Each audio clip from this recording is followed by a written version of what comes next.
Hello दोस्तों, Parikshit competition classes में आपका स्वागत है। मैं आपका दोस्त अमन जोशी आपका स्वागत करता हूँ। उत्तराखंड के हम तीसरे टॉपिक पे आज चल रहे थे। टॉपिक जो था हमारा वीरचंद तक हम आ चुके थे।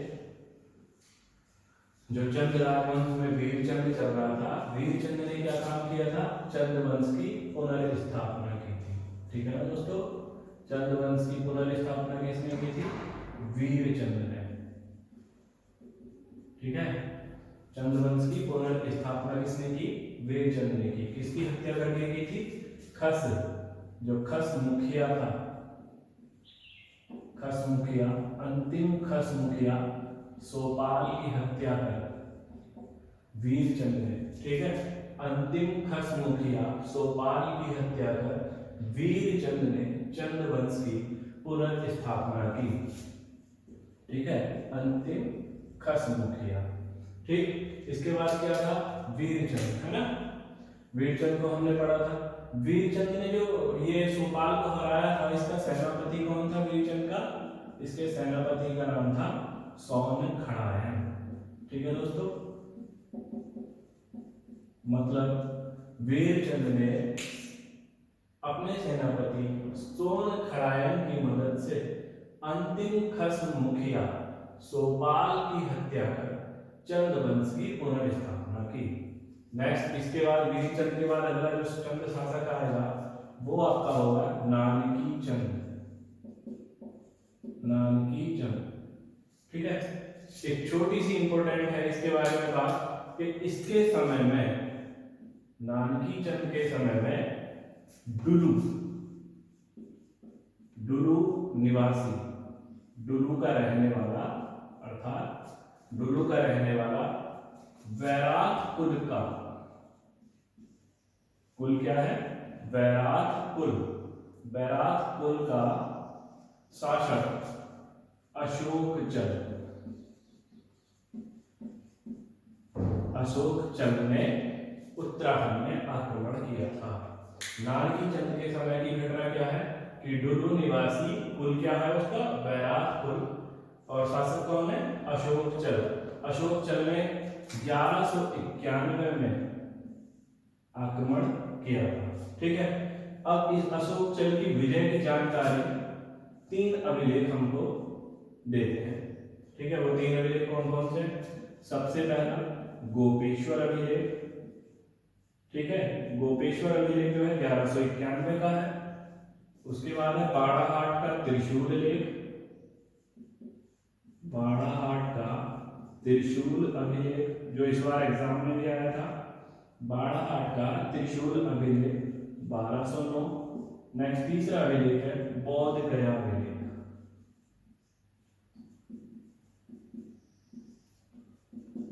ठीक है फ्रेंड्स, बौद्ध गया अभिलेख। देखते हैं फिर से। नानकी चंद के समय की घटना क्या है कि अशोक चंद जो कि डुलू निवासी था और किस कुल का था? वैराग कुल का था। उसने 1191 में आक्रमण किया था उत्तराखंड पर। तो उस समय चंद्र शासक कौन था? नानकी चंद। ठीक है, अशोक चंद की विजय के बारे में कौन कौन से हमें अभिलेख बताते हैं? गोपेश्वर अभिलेख जो 1191 का है, बाड़ाहाट का त्रिशूल अभिलेख 1209 का, उसके बाद बोध गया अभिलेख। नेक्स्ट, नानकी चंद के बाद अगला जो हमारा शासक होगा चंद राजवंश का,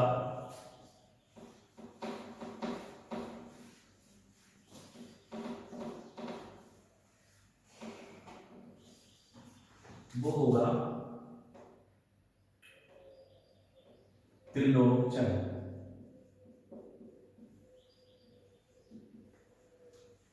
त्रिलोकचंद का समय 1296 से 1303। ये अब छोटे छोटे राजा हैं, एक दो बात इनके बारे में देख लेते हैं। त्रिलोकचंद जो था दिल्ली के शासक, खिलजी शासक जो था अलाउद्दीन खिलजी, अलाउद्दीन खिलजी के समकालीन था। तो पूछ सकता है फ्रेंड, अलाउद्दीन खिलजी के समकालीन चंद शासक त्रिलोकचंद। ठीक है, और त्रिलोकचंद पहला ऐसा चंद शासक था, त्रिलोकचंद पहला ऐसा चंद शासक था जिसने साम्राज्य विस्तार किया था। पहला ऐसा चंद शासक जिसने साम्राज्य विस्तार का कार्य किया था। अब साम्राज्य विस्तार किया था तो कहाँ कौन कौन से क्षेत्र इसने अपने क्षेत्र में मिलाए थे, अपने शासन में मिलाए थे? तो तराई के 2 क्षेत्र थे, थोड़े थोड़े, नैनीताल का और उधम सिंह नगर। ठीक है, तराई के 2 क्षेत्र इसने अपने शासन में मिलाए थे, नैनीताल और उधम सिंह नगर के कुछ क्षेत्रों को त्रिलोक चंद ने चंद शासन में शामिल कर दिया था। ठीक है, त्रिलोक चंद के बाद अगला आपका शासक आएगा गरुड़ ज्ञानचंद या ज्ञानचंद प्रथम। ज्ञानचंद प्रथम, ठीक है। इसके बाद देखते हैं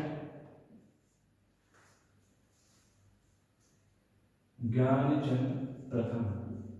ज्ञानचंद का समय जो है 1374 से 1416। ये जो 1416 है वो हमारे राइटर घनश्याम जोशी के अकॉर्डिंग है। ठीक है, और जो 1419 है वो है इतिहासकार बीडी पांडे, जिन्हें पूर्वांचल के शिल्प पांडे जी और माना भी यही वाला है। ठीक है, तो 1374 से 1419 के बीच में देखिएगा कितना समय हुआ, 45 ईयर, 45 वर्ष। ठीक है ना, 45 वर्ष तक ज्ञानचंद प्रथम या गरुड़ ज्ञानचंद गद्दी पर बैठा। ठीक है, अर्थात ज्ञानचंद प्रथम चंद शासन का एकमात्र ऐसा शासक था जो सर्वाधिक लंबे समय तक गद्दी पर बैठा। गरुड़ ज्ञानचंद पहला ऐसा चंद शासक था या एकमात्र ऐसा चंद शासक था जो सर्वाधिक लंबे समय तक चंद शासन की गद्दी पर बैठा। हम बात करते हैं इसकी उपाधि के बारे में। इसकी उपाधि जो गरुड़ मिली है, इसको 2 कहानियां हैं।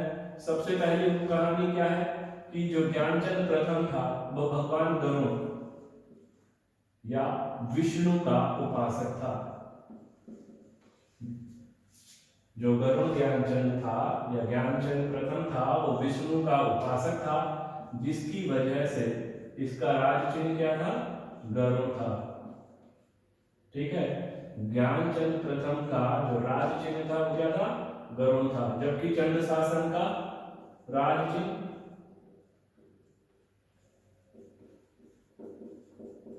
गाय। चंद शासन का जो राज चिन्ह था वो क्या था, गाय। ठीक है, ध्यान रखेंगे, जो चंद शासन का राज चिन्ह था वो क्या था, गाय था, जबकि ज्ञानचंद प्रथम का जो राज चिन्ह था वो क्या था, गरुड़।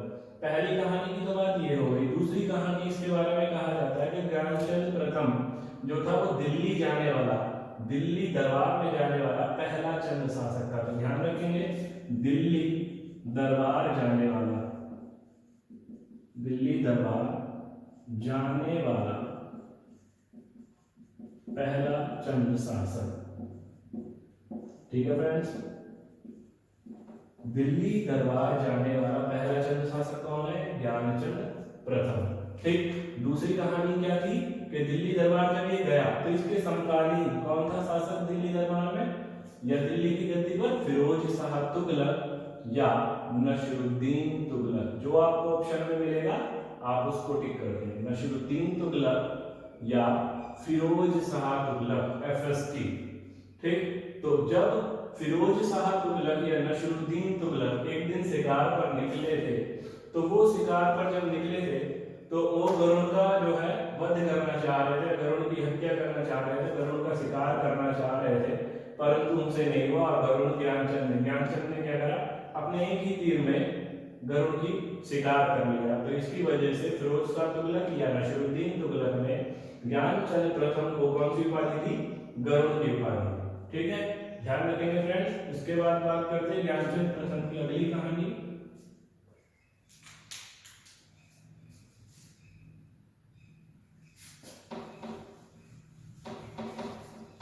नेक्स्ट हमारा जो शासक था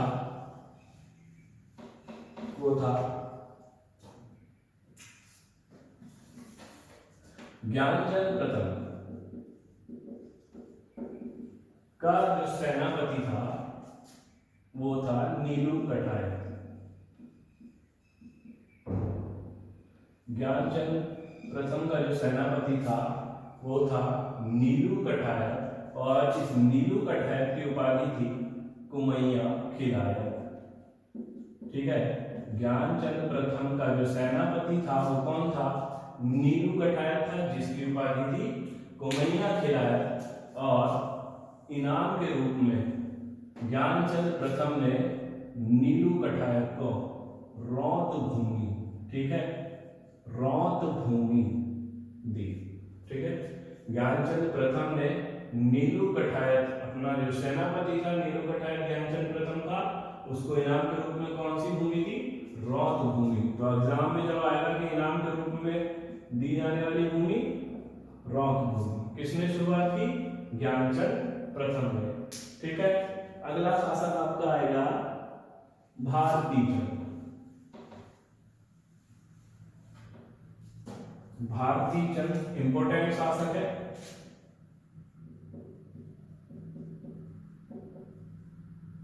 भारती चंद का समय 1437 से 1450। भारती चंद का समय 1437 से 1450 अर्थात 13 वर्ष।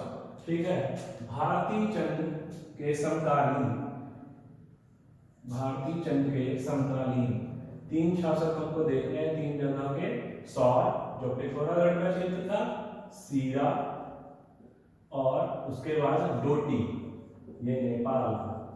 ठीक है, भारती चंद के समय में सोर का शासक कौन था? विजय बम। भारती चंद के समय में सोर का शासक कौन था? विजय बम। सीरा का शासक कौन था? संसारबल। सीरा का शासक कौन? संसारमल। जबकि डोटी का शासक कौन था? यक्षमल। या कुछ पुस्तकों में इसका नाम दिया है जैन, वो ऑप्शन के अकॉर्डिंग आप कर लें। भारती चंद के समय में सोर का शासक विजय बम था, सीरा का संसारमल और डोटी का यक्षमल। ठीक है, इतिहासकारों ने भारती चंद को, इतिहासकारों ने भारती चंद को चरित्रशील नृपति, भारती चंद को इतिहासकारों ने चरित्रशील नृपति की उपाधि दी है।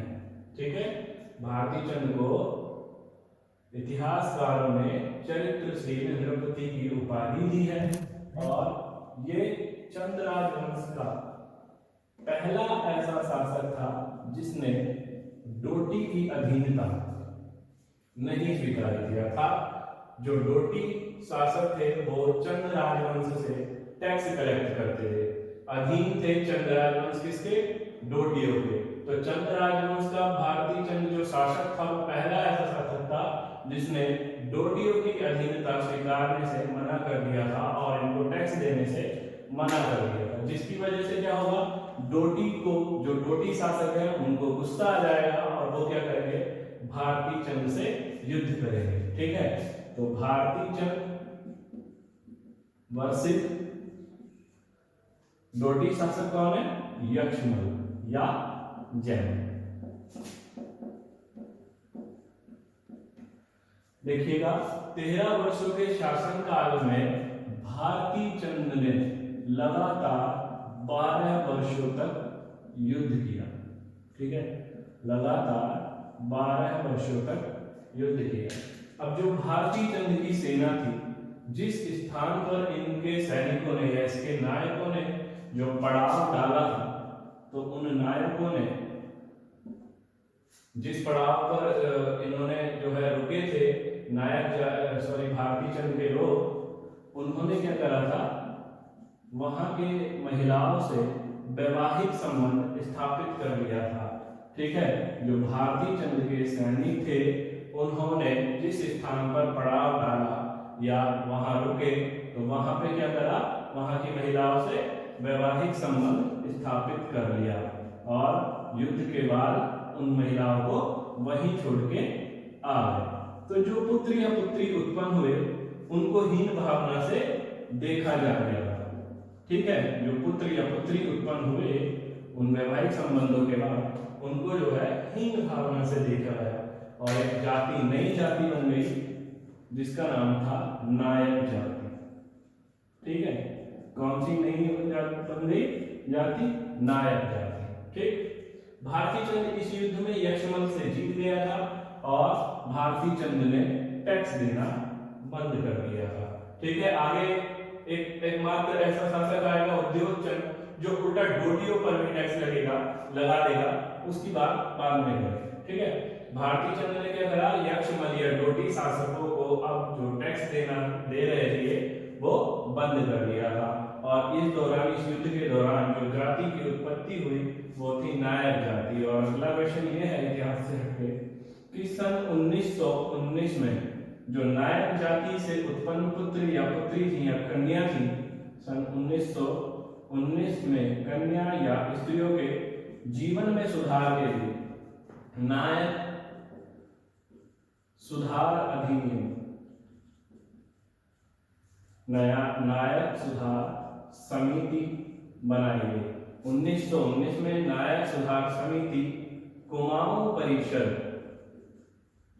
की सहायता से बनाई गई और इस समिति के अध्यक्ष, फ्रेंड्स, नायक सुधार समिति के अध्यक्ष NC स्टिफ थे। ठीक है, ध्यान रखेंगे। जो भारती चंद ने 12 वर्षों तक युद्ध किया उसमें जो जाति उत्पन्न हुई उसका नाम था नायक जाति और जो पुत्र पुत्रियां या स्त्री थी उनको जो हीन भावना से देखा जाने लगा तो उनके जीवन में सुधार के लिए सन 1919 में कुमाऊं परिषद की सहायता से NC इंस्टिफ की अध्यक्षता में नायक सुधार समिति का गठन किया गया। ठीक है फ्रेंड्स, अगला देखते हैं इसके बाद।